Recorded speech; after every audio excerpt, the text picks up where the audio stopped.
कोही कोही सोच्छन् कि केही पनि गर्न नसके लास्टमा बिजनेस गर्छु भनेर। उनीहरूलाई थाहा हुँदैन कि बिजनेस गर्न कति दुःख लाग्छ भनेर। म हजुरलाई देखाउँछु आज एउटा कुनै सानो पनि बिजनेस गर्न कति गाह्रो हुन्छ भनेर।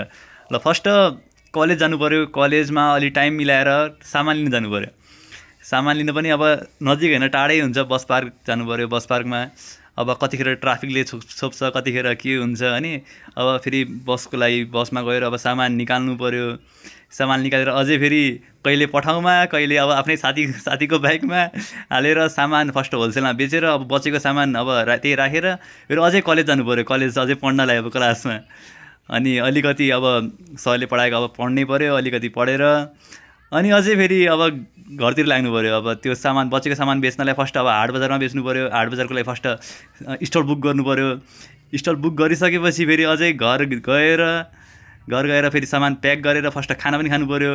खाना खाएर त्यसपछि फेरि अब घरमा अब चाबी लगाएर फेरि अझै सामान लिएर फेरि आफै बोक्नुपर्छ। फेरि अझै 10-15 रुपियाँ अझै खर्च हुन्छ फेरि पठाउ लिएपछि। त्यो आफै बोकेर फेरि मजाले सजाएर अब अलिकति सामान थियो, आज अलिकति सामानै बेचेँ। फेरि सामान बेचेर फेरि अझै पैसा लिएर घरतिर जानु पऱ्यो। अनि अब भोक लागेको हुन्छ, जिम पनि छोड्नु भएन। अनि फेरि अब क्विकको लागि फेरि अब हल्का सातु र पानी खाएर अनि फेरि अझै जिमतिर लागेर अलिकति जिम हानेर अब हान्नै पऱ्यो, जिम त छोड्नु भएन। हानेर पसिना नि बगाउनै पर्छ, फेरि पसिना बगाएसम्म त हुँदैन। फेरि अनि फ्ल्याक्स हान्दै मैले आजको भ्लगलाई इन्ड गरेँ। हस्त ल बाई। कस्तो लाग्यो? राम्रो लाग्यो फलो गरिदिनु होला।